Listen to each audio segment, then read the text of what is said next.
de glissement de terrain. Je suis arrivée sur site à 9h.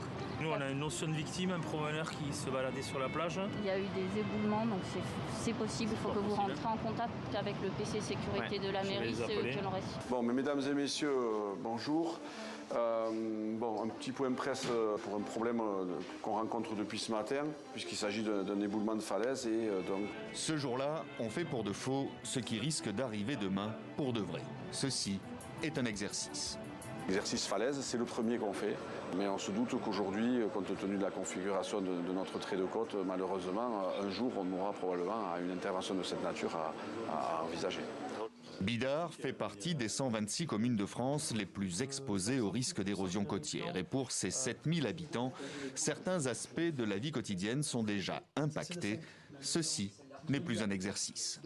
Les voitures ne peuvent plus aller, comme c'était historiquement le cas partout sur le littoral, quasiment se garer dans le sable, on les fait reculer. Pourquoi? Entre autres parce que les falaises ne peuvent plus supporter le poids de ces véhicules qui viennent l'alourdir, alors que les falaises sont gorgées d'eau et qu'elles menacent de tomber.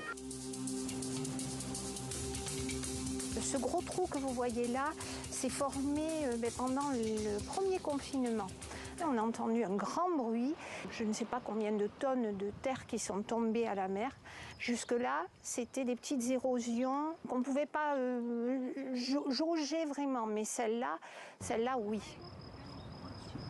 Ma mère ne veut absolument pas partir de là et donc aujourd'hui je ne sais pas si cette maison a encore une valeur foncière, je ne suis pas sûre, même si elle est agréable, mais de toute façon maman ne veut pas quitter cet endroit, donc comme elle dit à tout le monde, je mourrai avant que ma maison ne meure, voilà.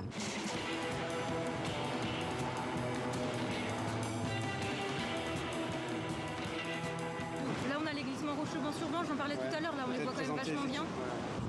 Quand je suis arrivée pour la première fois sur ce site, j'ai trouvé ça très particulièrement impressionnant et de voir l'ampleur de ce type de phénomène. La côte basque, c'est 35 km de littoral qui recule jusqu'à 1 mètre par an en fonction des secteurs. Un phénomène naturel et prévisible que viennent accélérer les changements climatiques. Toute cette masse, elle a glissé, on dit colluvionner, c'est le mot qu'on emploie en géomorphologie, donc elle est en pied de falaise et un petit peu dans le versant. Et au fur et à mesure, la mer, elle vient saper dans le pied pour emmener les matériaux petit à petit. Par l'infiltration de l'eau dans le versant, dans le rocher, le sable, ça va avoir tendance à déclencher des mouvements de terrain. La falaise, grignotée par le haut et par le bas, experts et scientifiques venus d'Espagne et du Portugal viennent ici pour partager leur expérience et s'inspirer de solutions déjà mises en place. Le pari aussi qu'a souhaité faire le département et la mairie de Bidart, c'était de changer le paysage et puis les habitudes des plagistes qui venaient ici en créant une pente douce de 7% qui vient permettre au phénomène de grandes vagues de rentrer à l'intérieur de la terre et essayer de s'adapter à ces phénomènes de haute marée plutôt que d'essayer de continuer à agir contre et provoquer sur les abords finalement des glissements de terrain qui n'étaient pas prévus. S'adapter et permettre à la nature de se réapproprier le littoral, c'est tout l'enjeu d'un projet qui vise à terme à délocaliser les activités humaines vers l'intérieur des terres. Sur le littoral de la côte basque, pas à Bidart mais ailleurs, et je pense à Biarritz en particulier, depuis longtemps déjà, et il y a déjà longtemps, des maisons ont été évacuées, ont dû être abandonnées.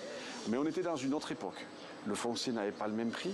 Et aujourd'hui, on s'aperçoit que malgré le phénomène, malgré les terrains qui tombent, malgré la falaise qui se désagrège, l'environnement spéculatif autour de l'immobilier sur le bord de mer continue sa progression inouïe, effrénée, incroyable.